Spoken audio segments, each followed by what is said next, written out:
विधायक राजेश कच्छप से आज ईडी कर रही है पूछताछ। कल विधायक इरफान अंसारी और साहिबगंज की डीसी रामनिवास यादव से ईडी ने की पूछताछ। रामगढ़ विधानसभा उपचुनाव के लिए नामांकन का आज आखिरी दिन। यूपीए प्रत्याशी बजरंग महतो आज करेंगे नामांकन। अब तक 8 प्रत्याशियों ने किया नामांकन। केंद्र सरकार का बड़ा फैसला, हज यात्रियों को मुफ्त मिलेंगे हज फॉर्म। रांची सहित 25 शहरों से हज के लिए उड़ान भरेंगे विमान।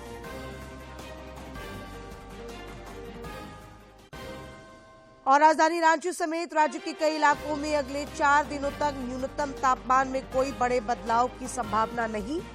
आमतौर पर मौसम रहेगा शुष्क।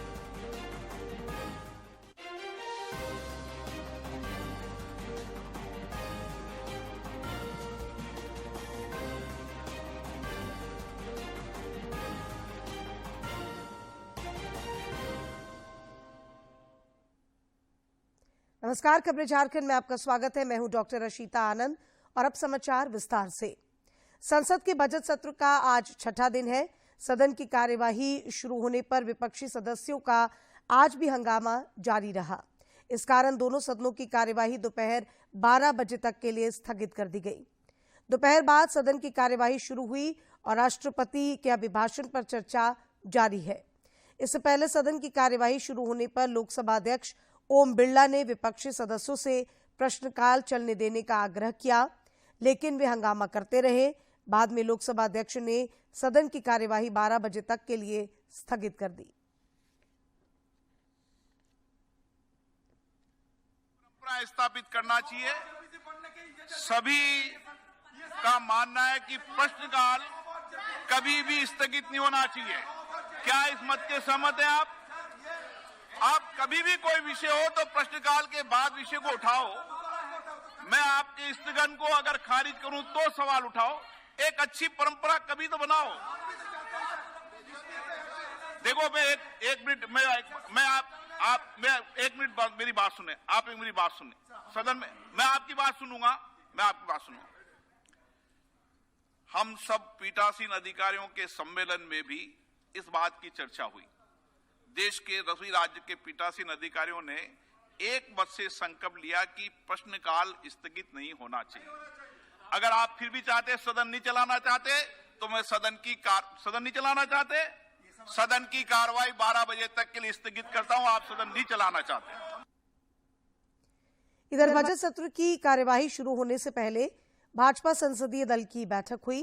बैठक में प्रधानमंत्री नरेंद्र मोदी और भाजपा के केंद्रीय अध्यक्ष जेपी नड्डा समेत पार्टी के तमाम वरिष्ठ नेता शामिल हुए।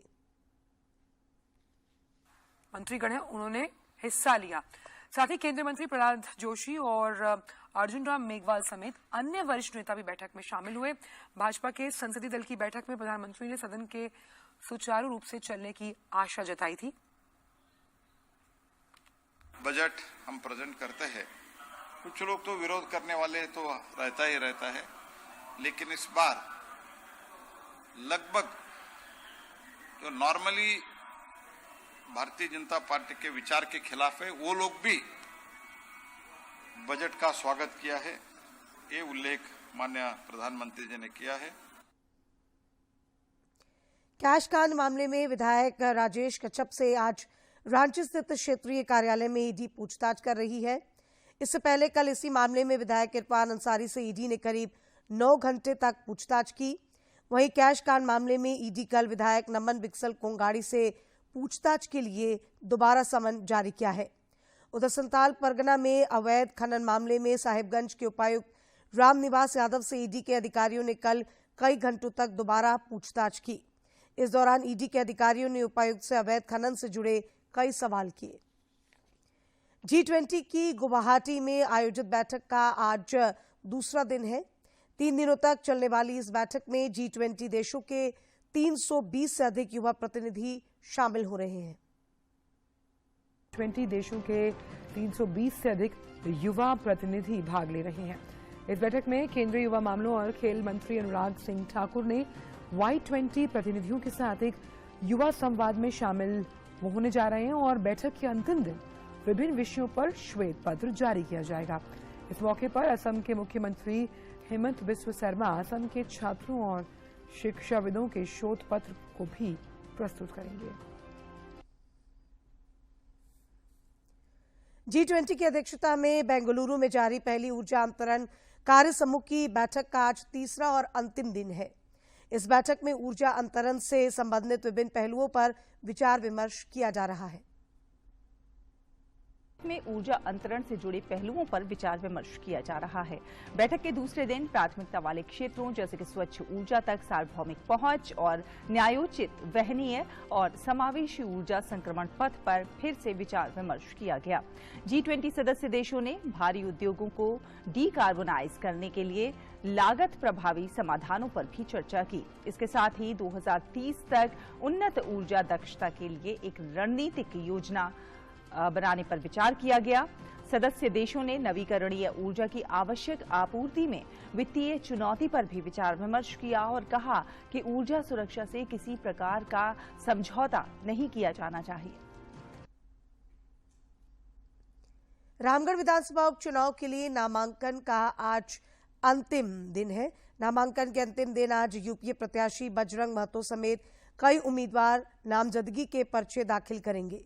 रामगढ़ विधानसभा उपचुनाव के लिए अब तक एनडीए की सुनीता चौधरी समेत 8 प्रत्याशियों ने नामांकन किया है। चुनाव आयोग द्वारा जारी अधिसूचना के अनुसार रामगढ़ विधानसभा उपचुनाव के सिलसिले में कल नामांकन पत्रों की जांच की जाएगी और 10 फरवरी तक प्रत्याशी अपना नाम वापस ले सकते हैं।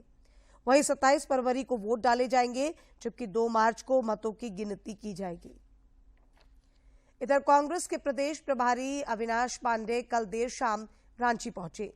रांची पहुंचने पर पार्टी के प्रदेश अध्यक्ष राजेश ठाकुर समेत पार्टी के अन्य नेताओं ने उनका स्वागत किया। बाद में श्री ठाकुर ने रांची में पार्टी के कार्यकारी अध्यक्षों और पदाधिकारियों के साथ विचार विमर्श किया। वे आज रांची में जिलाध्यक्षों और जिलों के प्रभारी महासचिवों के साथ बैठक करेंगे। मुख्यमंत्री हेमंत सोरेन ने कल नई दिल्ली में केंद्रीय ग्रामीण विकास मंत्री गिरिराज सिंह से मुलाकात की। इस दौरान श्री सोरेन ने केंद्रीय मंत्री के साथ विभिन्न मुद्दों को लेकर चर्चा की। बाद में पत्रकारों से बातचीत में श्री सोरेन ने कहा कि झारखंड एक कमजोर राज्य है और इसे देखते हुए केंद्र सरकार को हर संभव सहयोग करना चाहिए। उन्होंने कहा कि ग्रामीण विकास के मामले में प्रधानमंत्री के निर्देश पर केंद्र से सहयोग मिला है और आगे भी सहयोग की आवश्यकता है। श्री सोरेन ने कहा कि केंद्रीय ग्रामीण विकास मंत्री ने आश्वस्त किया है कि वे झारखंड को आगे भी सहयोग करते रहेंगे। केंद्र सरकार ने हज यात्रियों के लिए बड़ा फैसला लेते हुए हज फॉर्म को मुफ्त कर दिया है। अल्पसंख्यक कार्य मंत्रालय ने बताया है कि नई हज नीति के तहत पहली बार प्रति हज यात्री पैकेज में करीब 50,000 रुपए की कमी की जाएगी। हज यात्रा के लिए रांची सहित 25 शहरों से विमान सेवाएं उपलब्ध कराई जाएंगी। सस्ता कर दिया गया, पहली बार यात्रा फॉर्म मुफ्त में उपलब्ध होगा। साथ ही 45 साल से अधिक उम्र की कोई भी महिला अब अकेले हज के लिए आवेदन कर सकती है। इस बार हज यात्रियों से बैग, सूटकेस, छाता या चादर ले जाने के लिए कोई अतिरिक्त शुल्क नहीं वसूला जाएगा। इसकी व्यवस्था तीर्थ यात्री स्वयं कर सकते हैं। नई हज नीति के अनुसार सरकार के पास मौजूद कुल कोटे से 80% हज कमेटी को, जबकि 20% निजी ऑपरेटर्स को आवंटित होंगे। जिन लोगों ने हज कमेटी की ओर से पहले यात्रा की हुई है वो आवेदन के लिए योग्य नहीं होंगे। महिला तीर्थ यात्रियों के लिए महरम के मामले में और 70 वर्ष से अधिक आयु के हज यात्रियों के साथ दोबारा जाने वालों को अतिरिक्त शुल्क के भुगतान पर यात्री की अनुमति दी गई है। राजधानी रांची स्थित राजभवन उद्यान का भ्रमण एवं परिदर्शन करने के लिए हर रोज बड़ी संख्या में लोग पहुंच रहे हैं। राजभवन सूत्रों से मिली जानकारी के अनुसार पिछले 7 दिनों में 1.5 लाख से अधिक लोगों ने राजभवन उद्यान का भ्रमण किया। राज्यपाल रमेश बैस ने आम लोगों के बढ़ते रुझान को देखते हुए राजभवन उद्यान को 10 फरवरी तक खोलने का निर्देश दिया है। राज्यपाल के निर्देश पर अब लोग सवेरे 10 बजे से शाम 4:30 बजे तक राजभवन उद्यान का भ्रमण और परिदर्शन कर सकेंगे। लोग राजभवन के प्रवेश द्वार 2 से सुरक्षा के बाद दोपहर 2 बजे तक प्रवेश कर सकेंगे। और अब कुछ खबरें राज्य के विभिन्न जिलों से।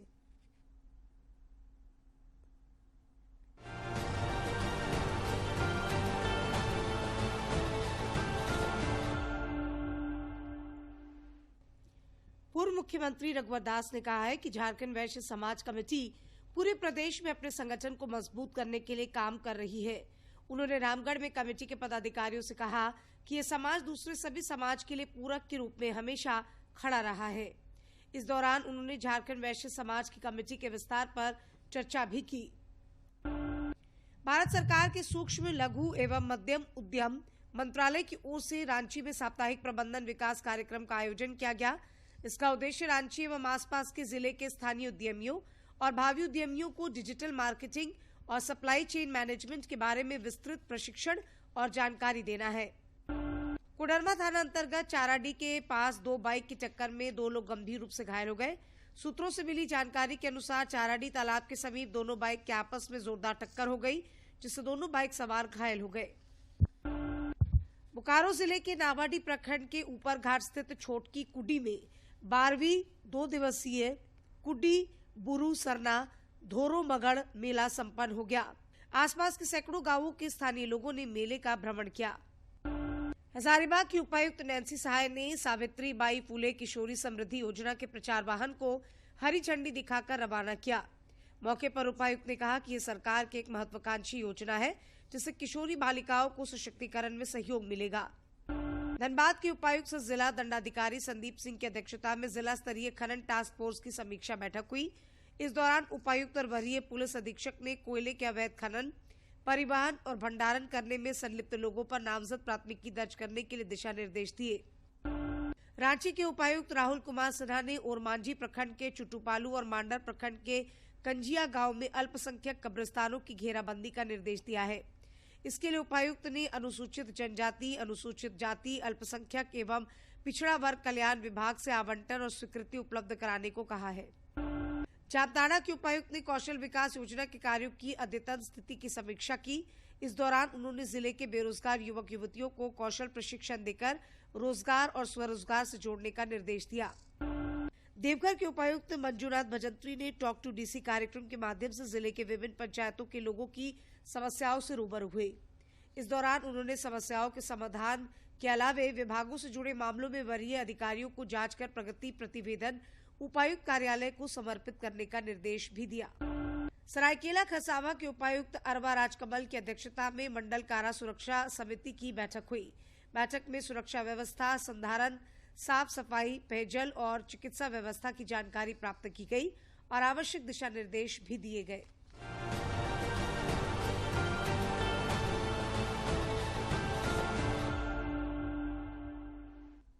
और अब बात मौसम की। राजधानी रांची समेत राज्य के कई इलाकों में अगले 4 दिनों तक न्यूनतम तापमान में कोई बड़े बदलाव की संभावना नहीं है।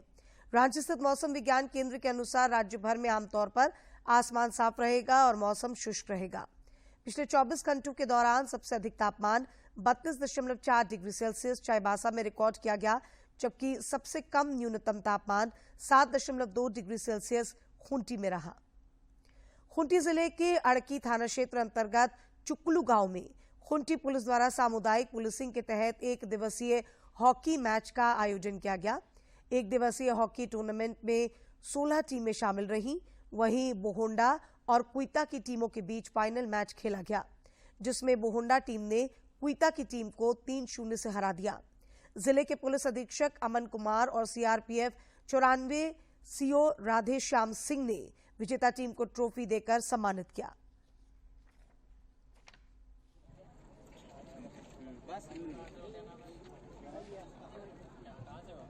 तालियां होनी चाहिए। प्रशस्ति प्रमाण पत्र देकर सम्मानित करते हैं हमारे खूंटी एसपी साहब। काफी समय से हम लोग सोच रहे थे कि खेल कराना है, ठंड भी काफी हो गई थी तो हम लोग जनवरी में नहीं करा पाए। तो यहाँ सुनने को मिला है कि बहुत दमखम से लोग खेले हैं, दिन भर बहुत अच्छा मैच हुआ है, आप लोगों ने बहुत अच्छा प्रदर्शन किया है और ये खेल का जो जज्बा है वो खूंटी में हर जगह है। मतलब बाकी कुरुंगा कहीं भी चले जाएं, हम लोग खूंटी में हर जगह देखते हैं कि लोग खेलने के प्रति बहुत रुचि रखते हैं। पूरी जान लगाना है, चोट न लगे आपको और पूरे जोश के साथ गेम में उतरे। खूंटी पुलिस सीआरपीएफ सदैव आप सभी के उत्थान के लिए कुछ न कुछ प्रोग्राम करते रहती है। महिला प्रीमियर लीग की तारीखों का ऐलान कर दिया गया है। WPL का आयोजन मुंबई में होगा। देवघर जिले के सुनाई राय दाढ़ी प्रखंड का मगडीहा गांव 100% जनसंख्या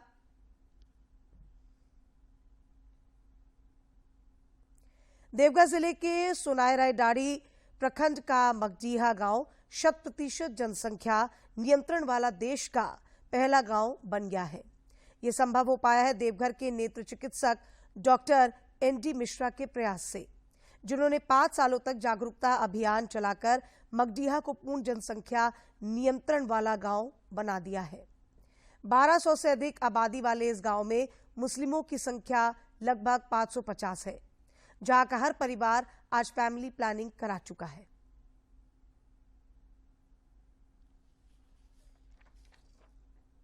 देवघर के मगडीहा गांव के 100% जनसंख्या नियंत्रण वाला गांव बन जाने पर नेत्र चिकित्सक डॉक्टर ND मिश्रा ने एक कार्यक्रम का आयोजन कर महिलाओं और बच्चों को गर्म कपड़े, कंबल और वस्त्र देकर सम्मानित किया।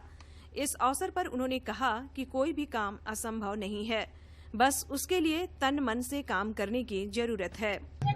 मगडीहा गांव में सिर्फ जनसंख्या नियंत्रण नहीं, शिक्षा और स्वास्थ्य के स्तर को विकसित करने के साथ साथ जनसंख्या नियंत्रण का लक्ष्य लिया और पिछले 5 सालों से लगातार प्रयास के बाद आज ये गांव 100% जनसंख्या नियंत्रित गांव है। कार्यक्रम में उपस्थित सोना राय ठाड़ी के प्रखंड विकास पदाधिकारी जहूर आलम की माने तो देवघर का यह गांव देश का पहला गांव है, जहां के 100% लोगों ने परिवार नियोजन कराकर इतिहास रचा है। उन्होंने कहा कि दूसरे गांव के लोगों को इससे सबक लेना चाहिए। झारखंड का पहला ऐसा गांव है अब तक का जो इस तरफ प्रयास किया गया और 100% सफलता प्राप्त करके और गांव को, पंचायत को, प्रखंड को, जिला को और भारत सरकार को, राज्य सरकार को आमंत्रित किया है सोचने के लिए कि इसमें और हम लोग आगे बढ़ें। वहीं सारवा के प्रखंड विकास पदाधिकारी कुंदन भगत ने इसे अपने प्रखंड में भी लागू करने की बात कही। उन्होंने कहा कि जनसंख्या नियंत्रण के प्रति सभी को सजग होने की जरूरत है। छोटे से जगहों से इसकी शुरुआत हुई है और मैं आशा करता हूं कि ये जो आज चिराग जली है ये पूरे भारतवर्ष में फैलेगी और हम प्रशासन के सभी व्यक्ति जितने भी हैं यहाँ पे इस चिराग को बुझने नहीं देंगे और 100% हम लोग इस दिशा में कार्य करेंगे। जनसंख्या विस्फोट देश की बड़ी समस्या है, जिस पर काबू पाने के लिए सरकार द्वारा फैमिली प्लानिंग योजना चलाई जा रही है। बावजूद इसके कुछ लोग इस पर ध्यान नहीं देते। देवघर के नेत्र चिकित्सक की तरह समाज के दूसरे लोगों को भी इस समस्या पर काबू पाने के लिए आगे आने की जरूरत है। देवघर से मनीष की रिपोर्ट। चाईबासा शहरी क्षेत्र में बायोफ्लॉक और तोरलो डैम में केज विधि से मछली पालन की शुरुआत हुई है, जो पश्चिमी सिंहभूम जिले में पलायन को रोकने में मददगार साबित हो सकती है। पश्चिमी सिंहभूम जिले में मछली पालन को बढ़ावा देने के उद्देश्य से पिछले कुछ महीनों से काफी कोशिशें की जा रही थी। इसी कड़ी में चाईबासा शहरी क्षेत्र में बायोफ्लॉक विधि से मछली पालन की शुरुआत की गई है। साथ ही साथ मंझारी प्रखंड के तोरलो डैम में केज विधि से मछली पालन आरंभ किया गया है। जिले के उपायुक्त अनन्य मित्तल ने कहा कि इस काम से अधिकाधिक लोगों को जोड़ने का प्रयास होगा। आमदनी को इसलिए पलायन में बहुत अच्छा एक साबित होने वाला है और खासकर जो शिक्षित बेरोजगार जो इधर उधर भटक रहे हैं, जिनके पास थोड़ी बहुत भी जगह है, इस टेक्नोलॉजी को जरूर रखा है। जिला मत्स्य पदाधिकारी रंजन जयंत रंजन ने बताया कि नई तकनीक के जरिए मछली पालन करने से मत्स्य पालकों की आमदनी में अप्रत्याशित वृद्धि हो सकती है। ये आशा करते हैं कि जो भी लोग अपने रोजगार को बढ़ाना चाहते हैं, लाइवलीहुड को बढ़ाना चाहते हैं, वो लोग इस टेक्नोलॉजी का फायदा उठा सकते हैं। इसमें कोई संदेह नहीं कि बेरोजगारी की समस्या से निजात पाने एवं पलायन को रोकने की दिशा में मछली पालन मददगार साबित हो सकता है। आवश्यकता है इसमें लोग रुचि दिखाएं और सरकारी योजनाओं का लाभ उठाएं। चाईबासा से दिलीप बैनर्जी की रिपोर्ट। कोडरमा के विकास पाटनी को डाक टिकट संग्रह के कारण खास पहचान मिल रही है। इनके पास 8000 टिकटों का संग्रह है, साथ ही साथ रुपयों और सिक्कों का दुर्लभ कलेक्शन भी है। 5वीं क्लास से ही वे डाक टिकटों के संग्रह में जुटे हैं।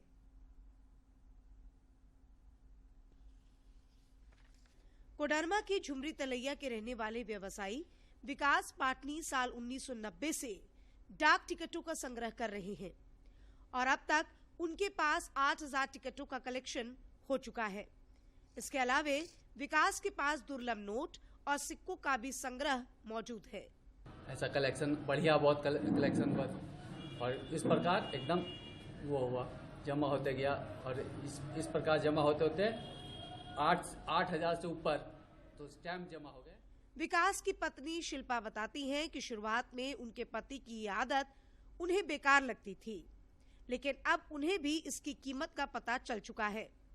इस शौक ने उनके पति का नाम Guinness book of world record में दर्ज कराया है। तो शुरू में ये फालतू की चीजें लगती थी, ऐसा लगता था कि क्या बकवास करते हैं, लेकिन जैसे जैसे मुझे इसकी वैल्यू पता चली कि स्टैम्प्स की वैल्यू क्या होती है और ये सिक्कों और ये डाक टिकट, ये सब चीज की वैल्यू क्या होती है, तो मुझे लगा कि नहीं, ये तो बहुत अच्छा कर। पिता के पास डाक टिकट, सिक्के और नोट का दुर्लभ संग्रह होने से विकास की बेटियों को भी गर्व है। उनका मानना है कि सोशल मीडिया और ऑनलाइन ट्रांजैक्शन के दौर में ऐसा संग्रह आने वाली पीढ़ियों के लिए एक अनूठे उपहार के समान है। मुझे बहुत अच्छा लगता है बिकॉज जो चीज़ें पापा के पास है किसी के पास बहुत ही रेयर होगा, बहुत ही कम लोग होते हैं ये चीज़ के शौकीन। और प्लस फर्स्ट थिंग कि मैं ये बोलूँगी, जब ऑनलाइन अब आने वाला जनरेशन सिर्फ ऑनलाइन ट्रांजेक्शन पे सारी चीज़ें होगी। मुझे बहुत अच्छा लगता है कि मैंने पहले ज़माने के जैसे कितने लोग हैं, पापा के जनरेशन तक के मैंने स्टैम्प्स देखे हैं, कॉइन्स देखे हैं, नोट्स देखे हैं, जो बहुत सारे मुझे लगता है आज के जनरेशन ने नहीं देखा होगा। पुराने डाक टिकट, नोट और सिक्के सभ्यता और संस्कृति की पहचान समेटे हुए होते हैं, जो हमें इतिहास को और भी करीब से समझने का मौका देते हैं। इतिहास में झांककर वर्तमान को और खूबसूरत बनाया जा सकता है, जिसमें विकास पाटनी का ये दुर्लभ संग्रह काफी उपयोगी हो सकता है। कोडरमा से गजेंद्र बिहारी सिन्हा की रिपोर्ट। बच्चों की रोग प्रतिरोधक क्षमता कम होती है, इसलिए सर्दियों में मौसम का असर बच्चों पर तुरंत होने की संभावना भी अधिक होती है। सर्दियों में बच्चों को बीमारियों से बचाने के लिए क्या करना होगा, आइए जानते हैं।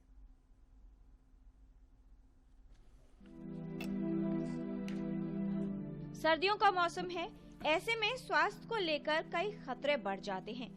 जैसे जैसे ठंड बढ़ती है, बच्चों के लिए स्वास्थ्य को लेकर मुश्किलें भी बढ़ सकती हैं। वैसे तो सर्दी का प्रभाव सभी पर होता है, लेकिन बच्चों पर इसका प्रभाव अधिक होता है क्योंकि उनकी रोग प्रतिरोधक क्षमता विकसित हो रही है। 6 महीने तक के बच्चों पर सर्दी के मौसम का अधिक प्रभाव हो सकता है क्योंकि पहली बार वो सर्दी का सामना कर रहे होते हैं, इसलिए उनका अधिक ख्याल रखने की आवश्यकता है। ठंडी के मौसम में नवजात शिशुओं को सर्दी से बचाना अत्यंत आवश्यक है, परंतु कुछ चीज़ों का ध्यान रखें जिससे कि सर्दी आपके बच्चों के लिए घातक ना हो। जैसे कि नंबर 1, बच्चों को लूज क्लोथ्स पहनाएं, गर्म कपड़े पहनाएं। बच्चों को हर 2 से 3 घंटे में दूध पिलाते रहें, स्पेशली 1 महीने से नीचे बच्चों को, जिससे कि वो एक्सेस कपड़ों में डिहाइड्रेट ना हो। इस दौरान बच्चों की स्किन काफ़ी ड्राई हो जाती है, तो कोशिश करें कोई सा भी एक सॉफ्ट मॉइस्चराइज़र इनके शरीर पे 1 या 2 बार जरूर लगाएं, या सिंपल हल्के हाथों से नारियल का तेल या ओलिव ऑयल हल्के हाथों से अप्लाई कर दें। बच्चों में समस्या हो तो अधिक सतर्क रहने की जरूरत है। ऐसे में लक्षणों को पहचानना और तुरंत इलाज करवाना जरूरी है। लापरवाही करना स्थिति की गंभीरता बढ़ा सकता है। बच्चों को सर्दी के मौसम में सुरक्षित रखें, साथ ही संक्रमण न हो, इसके लिए साफ सफाई का विशेष ध्यान देना जरूरी है। किरण भारद्वाज, डीडी न्यूज। गिरिडीह में आकांक्षी जिला कार्यक्रम का बेहतरीन क्रियान्वयन हो रहा है, जिससे स्थानीय लोगों की सुविधाओं में लगातार विस्तार हो रहा है। यहाँ प्रधानमंत्री आवास योजना ने मोहल्ले टोलों की तस्वीर बदल डाली है। पेश है ग्राउंड रिपोर्ट।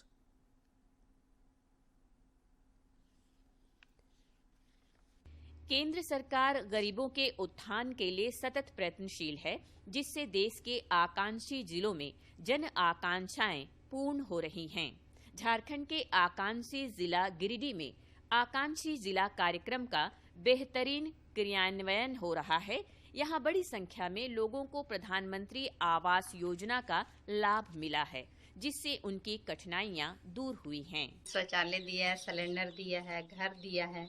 टाली का घर था मेरा, अभी आराम है।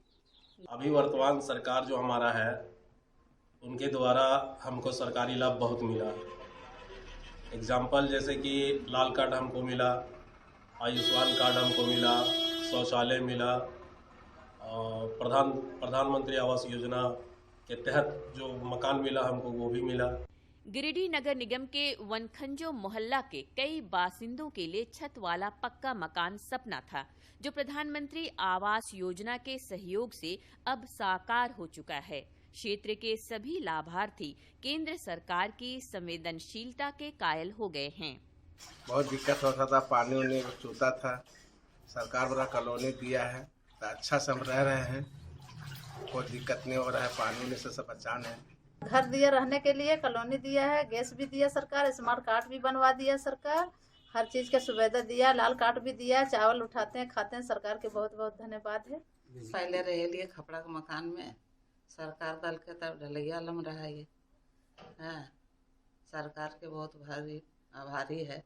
इधर क्षेत्र के पार्षद नूर अहमद ने बताया कि उनके इलाके में 273 गरीबों को प्रधानमंत्री आवास स्वीकृत हुआ है, जिसमें से 130 लोग अब पक्के घरों में रह रहे हैं और शेष लोगों का आवास निर्माणाधीन है। बाकी लोगों को भी जल्द ही प्रधानमंत्री आवास की सौगात मिलेगी।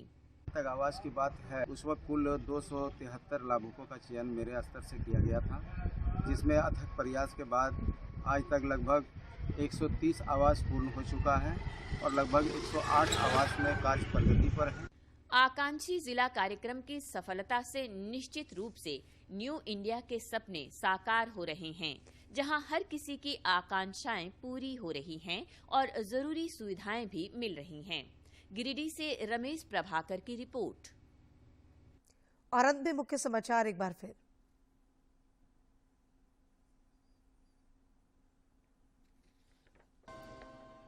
कैश कांड मामले में विधायक राजेश कश्यप से आज ईडी कर रही है पूछताछ। कल विधायक इरफान अंसारी और साहिबगंज के डीसी रामनिवास यादव से ईडी ने की पूछताछ। रामगढ़ विधानसभा उपचुनाव के लिए नामांकन का आज आखिरी दिन। यूपीए प्रत्याशी बजरंग महतो आज करेंगे नामांकन। अब तक 8 प्रत्याशियों ने किया नामांकन। केंद्र सरकार का बड़ा फैसला, हज यात्रियों को मुफ्त मिलेंगे हज फॉर्म। रांची सहित 25 शहरों से हज के लिए उड़ान भरेंगे विमान।